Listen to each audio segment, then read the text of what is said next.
너무나 아름다운 찬양 감사하고요. 예, 주님이 아니면 우리가 정말 살 수가 없는 것 같습니다. 우리 옆 사람에게 한번 이렇게 인사를 했으면 좋겠어요. 조금 쑥스럽긴 한데 보고 싶었습니다. 예, 보고 싶었습니다. 보고 싶었습니다. 되게 보고 싶었습니다. 네. 아, 정말 보고 싶더라고요. 굉장히 보고 싶었습니다. 맞죠? 보고 싶었어요. 네, 제가 굉장히 놀라운 일을 했어요. 가기 전에 저희가 미국에 그냥 가는 줄 알았더니 미국에 갈 때는 전자 여권이 필요하고 또 전자 여권이 있어야 입국을 해주는데 저는 입국이 됐어요. 그래서 되는 줄 알았는데 역시 전자 여권이 필요했었습니다. 그래서 제가 한 이틀 후 지나서 출발을 했습니다. 그런데 제 마음이 어땠는지 여러분 상상이 혹시 가시나요? 네, 이런 일은 두 번은 겪고 싶지 않은데 제가 겪고야 말았습니다. 그날 아침, 당일날 아침이 됐는데 제가 못 들어간다고 이제 사실을 알게 됐어요. 그래서 저 혼자 이제 막 백방으로 해봤죠. 그리고 모든 저를 도울 수 있는 모든 인맥을 다 동원을 해봤습니다. 그런데 역시 전자 여권을 통과할 수는 없었습니다.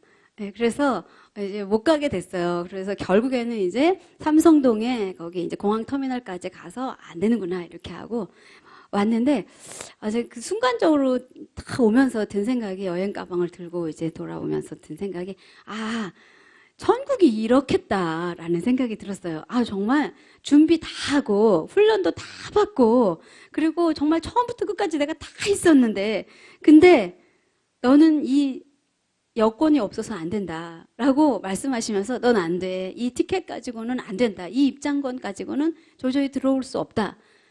라고 말씀하시면 어떻게 하나 라는 생각이 들면서 그것이 정말 미국인이 정말 다행이다 라는 생각이 들었습니다.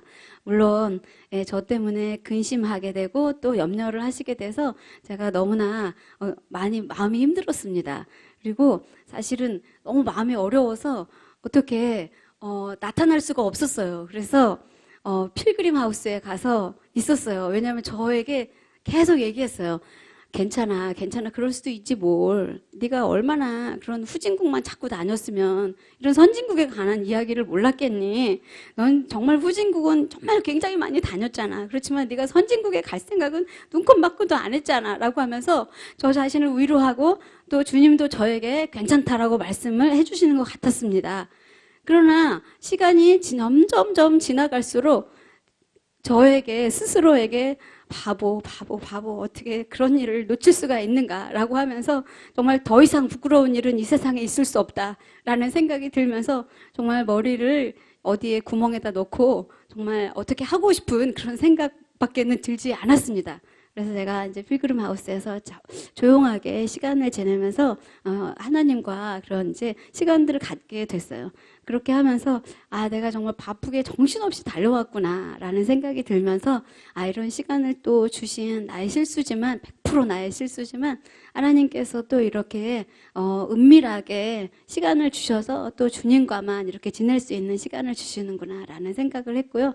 또 가서도 도착해서 또 여유 있게 가서 친구들은 다른 걸 이렇게 다른 이제 일정들을 보내고 있는 동안에 또 거기 계신 현지 목사님과 또 담임 목사님과 좋은 시간을 이렇게 지내면서 잘 지내고 돌아왔습니다. 기도해 주셔서 감사하고요. 염려 끼쳐드려서 죄송합니다.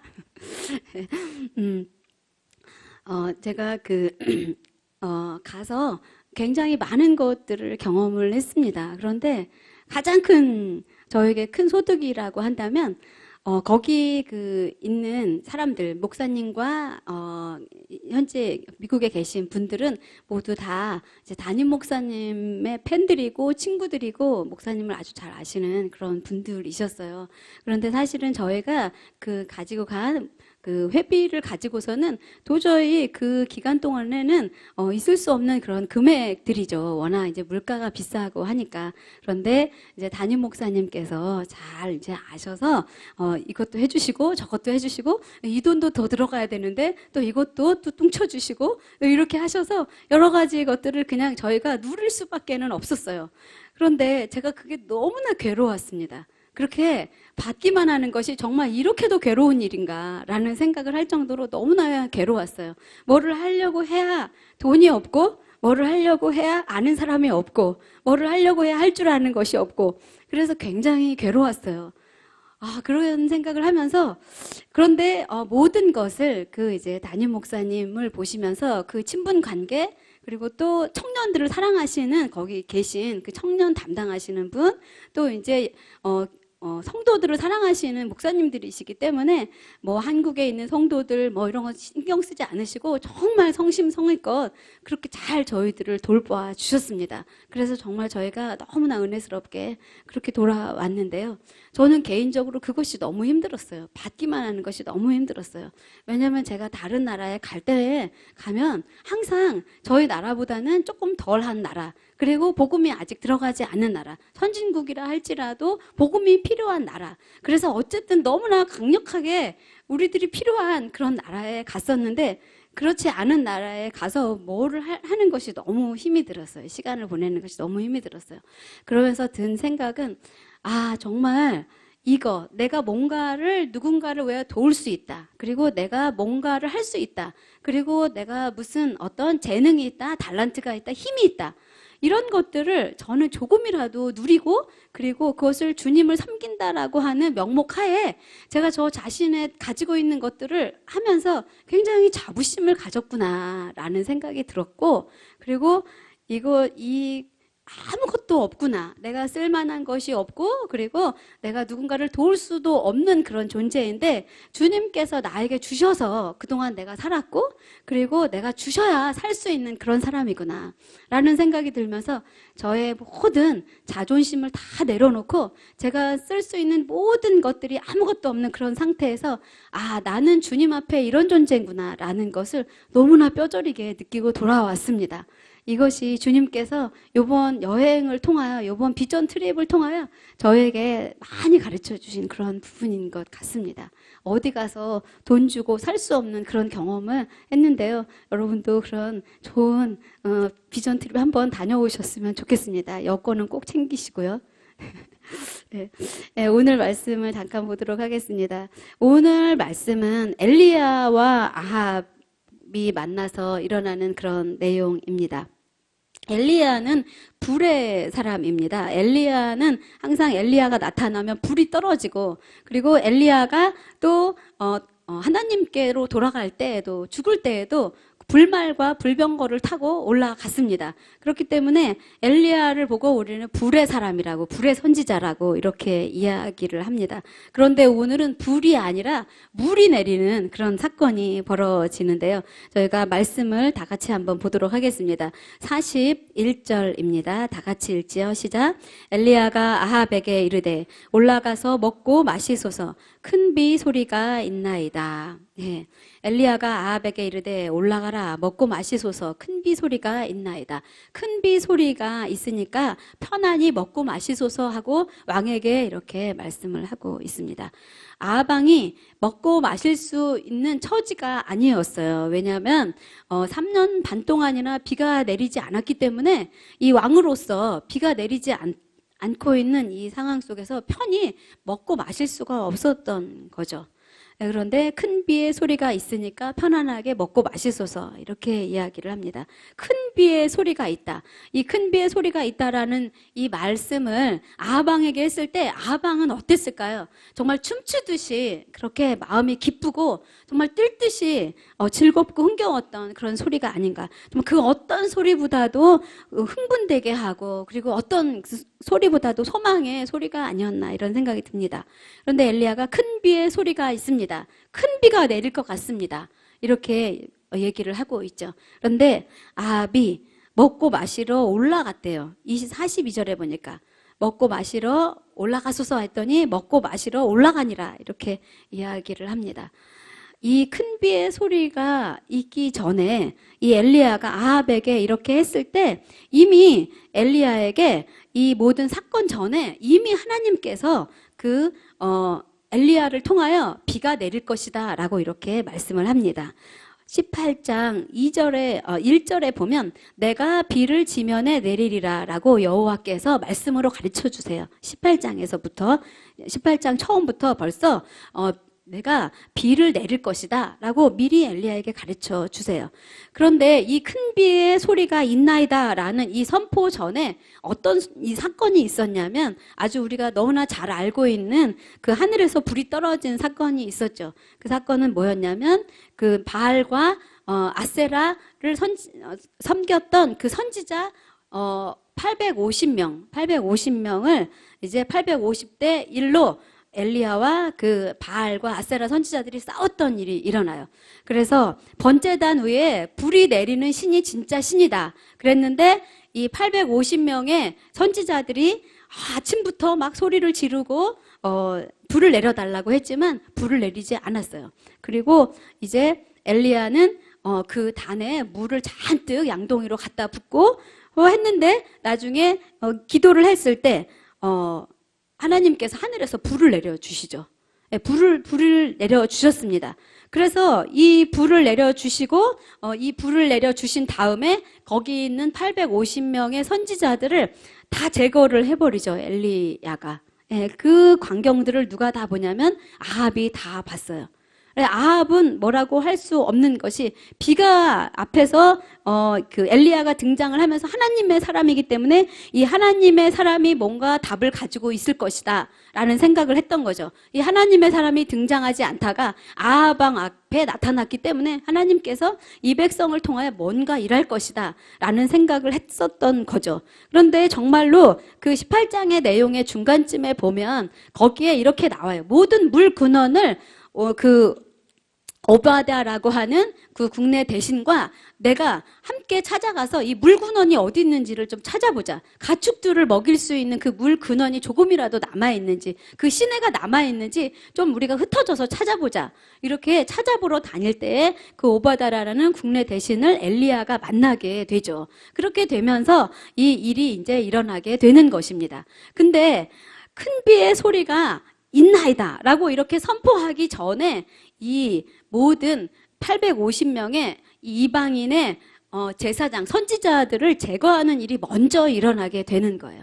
그러니까 하나님께서는 우리에게 좋은 걸 주고 싶고 이 큰 비를 내리고 싶어도 우리 안에 막혀있는 것들을 제거하지 않으면 그 일은 일어날 수가 없습니다. 그렇기 때문에 중요한 것은 도대체 하나님과 나 사이에 이 막혀있는 그 850명의 이 선지자들이 도대체 뭘까?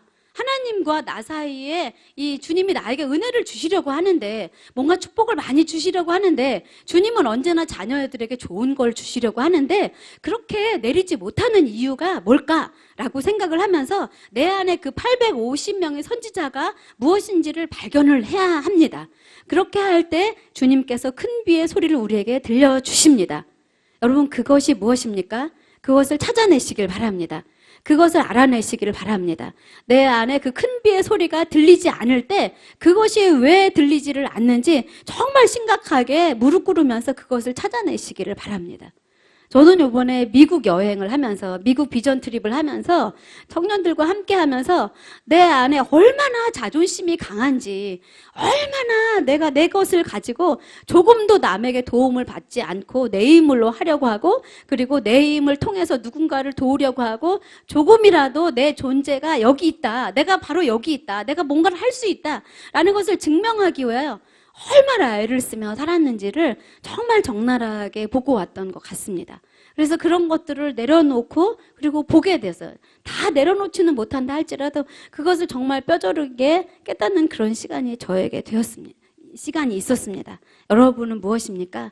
여러분을 건드리면 정말 안 되는 그 자존심 상하게 하는 거, 그 부분이 무엇입니까? 여러분 그것을 내려놓으면 절대 안 되는 거, 그것을 건드리면 안 되는 그 부분이 무엇입니까? 그것을 여러분 하나님 앞에 주님 이것이 나의 850명의 선지자입니다. 이것이 하나님과 나 사이를 가로막는 바로 이 장애물입니다. 라고 고백하면서 가시기를 바랍니다. 저는 사실 아무것도 별로 없어요. 돈이 그렇게 많은 것도 아니죠. 제가 돈이 뭐 많겠어요? 돈도 많지 않고 또 뭐 그렇다고 제가 보석이 많이 있겠어요? 보석도 뭐 별로 없죠. 가끔 뭐 주일날 이렇게 하는 귀걸이나 뭐 이런 거 정도고 뭐 없어요. 제가 무슨 뭐 반지가 있겠어요? 뭐가 있겠어요? 뭐 없어요. 없는데 근데도 뭐가 있다고 자꾸만 그렇게 하면서 저를 그렇게 했던 저 자신이 정말 너무 우습다라는 생각이 들었어요. 아, 주님이 저 꼭대기에서 바라보실 때 얘야 정신 차려라. 너의 모습이 바로 이것이다 라고 이렇게 저에게 얘기해 주시는 것 같습니다. 그런데 그거 하나라도 없어지면 큰일 납니다. 여태까지 그거 하나 가지고 살았는데 그거 없어지면 저는 정말 큰일 납니다 라고 하면서 다른 사람을 누군가를 도울 수 있는 그 힘, 그거라도 하나 가지고 있으려고 그렇게 제가 바동바동하면서 애를 썼던 것 같습니다. 그러나 주님 이제 주님 마음대로 해주십시오. 마음대로 하십시오. 내가 이것이 만약에 장애물이라면 주님 이것도 빨리 걷어가십시오. 이렇게 제가 기도할 수밖에 없습니다. 여러분도 그것이 무엇인지 모르지만 얼른 내려놓으시고 주님 그것도 얼른 가져가십시오. 주님이 나와 주님 사이에 사랑의 주님과 나 사이에 막는 장애물이라 한다면 그것도 내가 원치 않습니다. 가져가십시오. 이렇게 기꺼이 기도하는 여러분이 되시길 바랍니다. 그 큰 비의 소리는 무엇일까요? 큰 비의 소리. 비가 많이 내렸습니다. 비가 처음으로 굉장히 많이 내린 것은 바로 이 노아의 홍수였죠. 노아의 홍수가 내렸는데 노아의 홍수가 내릴 때 이 비가 이 물이 내릴 때 하나님을 믿지 않던 사람들, 하나님을 우습게 여겼던 사람들, 그 사위 이런 사람들에게는 물이 정말 심판의 물이었죠. 그런데 구원의 방주가 예비된 우리 노아의 그 식구들에게는 그 물을, 그 방주를 떠올리는 오히려 떠올려서 둥둥 뜨게 하는 오히려 구원의 방주였다라고 하는 것입니다. 방주, 구원, 심판.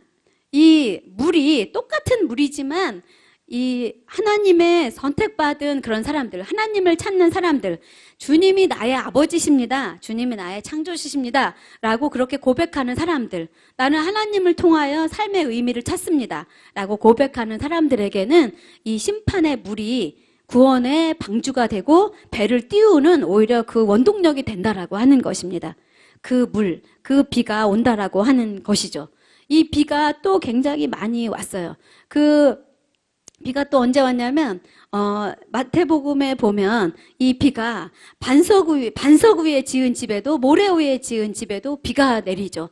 그런데 그 반석 위에 세운 그 집에 내리는 비는 아무리 비가 와도 흔들림이 없는, 그래서 이 반석이 바로 주님의 이름 위에 세워진 이 반석이야말로 절대로 아무도 흔들 수 없는 그런 반석이구나라는 것을 폭풍우를 통하여 알게 되죠. 그런데 이 모래라고 하는 것은 이 비가 올 때 다 쓸려져 내려가는 거예요. 이 모래라고 하는 것은 나에게 어떤 힘도 어떤 보호도 될 수 없는 그런 안전하지 않은 것들이구나라는 것을 이 비가 우리를 알게 하는 거죠. 이 두 가지. 그래서 어떤 사람에게는 폭풍우와 같은 고난과 환난이 어떤 사람들은 모든 다 쓸려 내려가고 그 생명까지도 부지할 수 없을 정도로 다 쓸려 내려가게 하지만 오히려 더 믿는 사람들에게는, 하나님의 말씀을 붙잡고 있는 사람들에게는 환난이나 질병이나 어려움이나 곤고가 오히려 내 신앙을 점점 더 빛나게 하고 주석과 같이 그렇게 빛나게 하는 그런 정금처럼 나오게 하는 그런 신앙이 된다라고 하는 것입니다. 여러분의 환경을 그렇게 사용하시기를 바랍니다. 비가, 지금 큰 비의 소리가 있는데 그렇게 들리는 거죠. 이 큰 비가. 이 비는 그런 역할을 하고 있는, 뿐만 아니라 이 비에 대한 얘기를 또 제가 곰곰이 생각을 해봤더니 이 물이라고 하는 것이 또 어디에서 나왔냐면 바로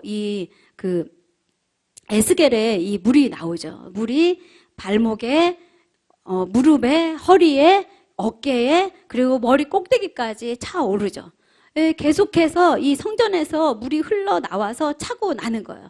이 물이 점점 더 차올라서 우리가 걸을 수 있다고 생각했는데, 걸어갈 수 있다고 생각했는데 점점 더 물이 차오르기 시작했을 때 우리는 꼼짝할 수 없이 그 물의 흐름에 맡겨버릴 수밖에 없는 그런 상황이 될 수밖에 없는 거죠. 이 물이라고 하는 것은 그런 역할을 하게 되는 것입니다.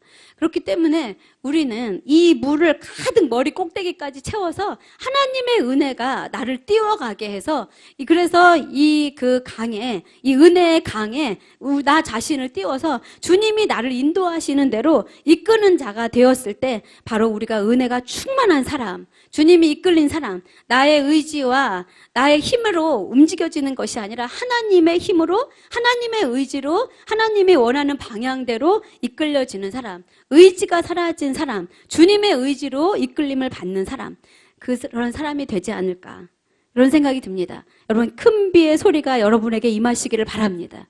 큰 비의 소리를 들으시기를 바랍니다. 예, 그런데 42절에 보니까 이렇게 말씀하고 있어요. 42절 다 같이 한번 보겠습니다. 시작.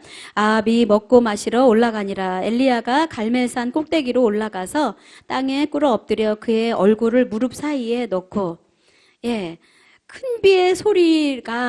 큰 비의 소리를 선포한 다음에 큰 비의 소리가 미치는 영향력은 이 큰 비의 소리로 그치는 것이 아니라 이 큰 비의 소리를 선포했을 때 그 선포한 엘리야는 뒤로 돌아가서 그 땅에 얼굴을 묻고 엎드려 그 얼굴을 무릎 사이에 놓고 기도하기 시작을 했습니다. 엘리야가 그냥 입으로만 그렇게 한 것이 아니라 이 말씀이, 이 큰 비의 소리가 이루어지는 것을 볼 때까지 그 얼굴을 무릎 사이에 넣고 기도를 한 거죠.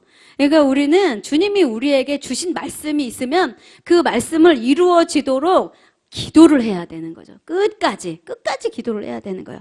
그래서 예수님께서는 이렇게 말씀을 하셨어요. 예수님께서는 그 마태복음 3장에 세례 요한에게 가서 세례를 받으려고 할 때, 하나님, 어떻게 당신이 하나님의 아들로서 나에게 와서 세례를 받으십니까? 절대 그런 일은 있을 수 없습니다. 나는 당신의 신발끈 푸는 것도 감당을 할 수 없습니다. 이렇게 말했을 때 예수님께서 이제 허락하라. 이제 허락해서 이것을 너와 내가 연합해서 이 일이 이루어지도록 하라. 이렇게 말씀하는 것을 볼 수가 있습니다.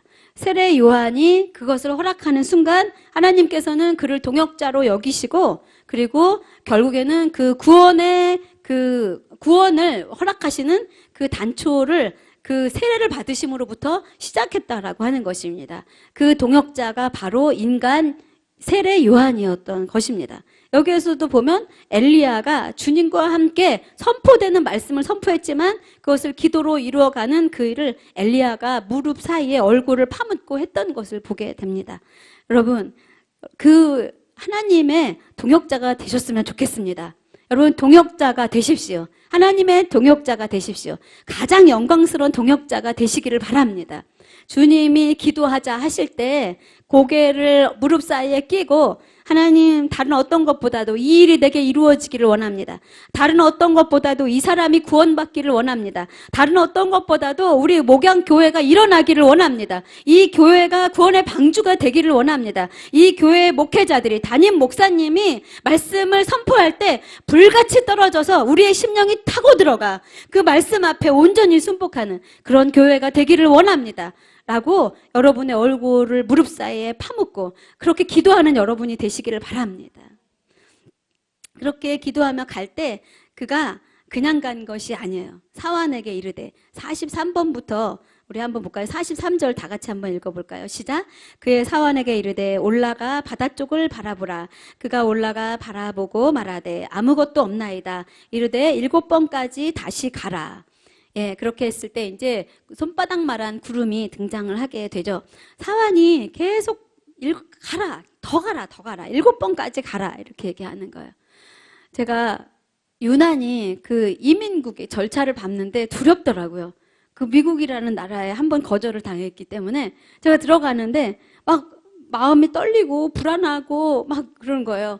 영어로도 잘 못하는데 제가 막 단어를 생각을 해보면서 네가 만약에 이런 말을 했을 때 나는 이런 말을 내칠 것이고 네가 이런 말을 해서 나를 못 들어오게 할 때 나는 이런 말을 할 것이다 라고 하면서 막 마음에 머릿속에 잔뜩 단어들을 문장들을 잔뜩 막 만들고 갔어요. 그랬더니 여자분이 저에게 물어보는 거예요. 그런데 아무 소리도 들리지가 않아요. 밖에 있는 들리지가 않아요. 그래서 제가 딱 한 명 아는 아무 소리도 들리지 않고 거기 저희 교회 수요예배 때 오셨던 그 김선익 목사님도 생각이 안 나더라고요. 그리고 그 전도사님 성함에 그 전도사님이 박정훈 전도사님이었는데 후라는 소리가 나올 때마다 제가 박정훈 박정훈만 외쳤어요. 근데 나중에 그분이 어이가 없나 봐요. 가라고 하더라고요. 그래서 제가 통과를 했습니다. 그렇게 중고등학교 때 많이 외웠던 문장들은 다 어디로 가버렸을까요? 생각이 하나도 안 나고 박정훈만 생각이 났어요. 그래서 통과를 해서 들어갔는데 그런 생각이 참 들었습니다. 우리가 예수님 때문에 구원을 받았다고, 한 번에 구원을 받았다고 그렇게 하는데 사실은 우리가 계속 가면서 점검을 해주시는구나. 이 질문을 또 해주시고 또 저 질문을 해주시고 이 사람이 정말 이 미국 땅에 들어올 만한 가치가 있는 사람인지 자격이 있는 사람인지 흠이 있는 사람은 아닌지 라고 하면서 계속해서 긴장하게 하는 거죠. 우리도 그 주님의 나라에 가면서 계속해서 우리 자신을 주님 앞, 나는 구원받은 만한 사람인가? 나는 주님의 구원이 지금 이른 사람인가? 나는 주님의 말씀대로 살고 있는 사람인가? 나는 지금 주님의 손을 붙잡고 가고 있나? 이런 것들을 계속 점검하여 가는 것이 맞는 것 같습니다. 오늘 말씀을 보니까 가라, 조금 더 가라, 한 번 더 가라 이렇게 말하면서 그 기도가 지금 이루어지고 있는지를 사안에게 계속 물어보는 그런 장면을 봅니다.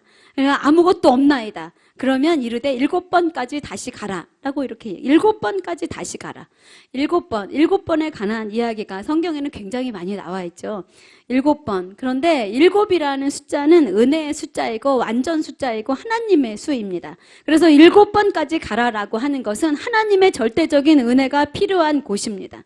우리가 기도하면서 계속 갈 때 하나님, 우리가 드릴 수 있는 전부를 주님께 드리고 갑니다. 그러나 이후에 하나님의 은혜로 덮어 주시옵소서. 이렇게 하며 가는 것이 바로 우리가 주님 앞에 중보자로 나설 때, 그리고 하나님 앞에 기도하며 나설 때 하나님이 우리의 기도를 들어주시는 바로 그 절대적인 지점, 그것이 바로 7번까지 가라라고 하시는, 우리에게 말씀하시는, 하나님께서 내가 이제는 일한다라고 말씀하시는 바로 그 지점이 바로 이 7번까지가 아닌가라는 그런 생각이 듭니다. 여러분, 7번까지 가시기를 바랍니다. 그 은혜의 단계까지 가시기를 바랍니다. 환도뼈가 부러진 야곱이 환도뼈가 부러졌기 때문에 승리를 해서가 아니라 은혜로 덮어준 거죠. 내가 이제는 너에게 졌다. 내가 졌다. 이렇게 말씀하셔요. 내가 이제 하겠다. 네 환도뼈 부러진 것을 통하여 이제는 네가 할 수 없기 때문에 이제부터는 내가 너를 대신하여 걸음을 옮기겠다. 라고 말씀하시면서 7번까지 가라라고 우리에게 오늘도 말씀하고 계십니다. 여러분, 기도하다 지치셨나요? 여러분, 기도하다가 기도가 끊어졌어요? 여러분, 기도하다가 하나님이 보이지 않습니까? 7번까지 가시기를 바랍니다. 하나님, 나는 더 이상은 안 됩니다. 하나님의 은혜로 됩니다. 주님의 보혈로 덮어진 자리, 그 자리까지 내가 가야 됩니다. 주님 은혜로 나를 덮어 주시옵소서. 이렇게 갈 때 드디어 뭐가 나타나냐면 손바닥만한 작은 희망의 구름이 나타나기 시작하는 것이죠. 여러분, 우리 삶에는 우리가 주님 앞에 이렇게 맡기고 나아갈 때 언제나 이 손바닥만한 구름을 우리에게 허락하여 주십니다. 언제나 이 구름을 우리에게 보여주십니다. 언제나 이렇게 하실 것입니다. 절대 넘어지지 마시고 넘어졌다고 한다면 다시 일어서시기를 바랍니다. 다시 주님 앞에, 주님, 이걸 가지고 다시 나아갑니다. 주님 은혜로 덮어 주시옵소서. 이렇게 나가시기를 바랍니다. 그렇게 됐을 때 뭐라고 하냐면 45절 더 46절 다 같이 읽겠습니다. 시작. 조금 후에 구름과 바람이 일어나서 하늘이 캄캄해지며 큰 비가 내리는지라. 아합이 마차를 타고 이스라엘로 가니 여호와의 능력이 엘리야에게 임하매 그가 허리를 동이고 이스라엘로 들어가는 곳까지 아합 앞에서 달려갔더라. 예.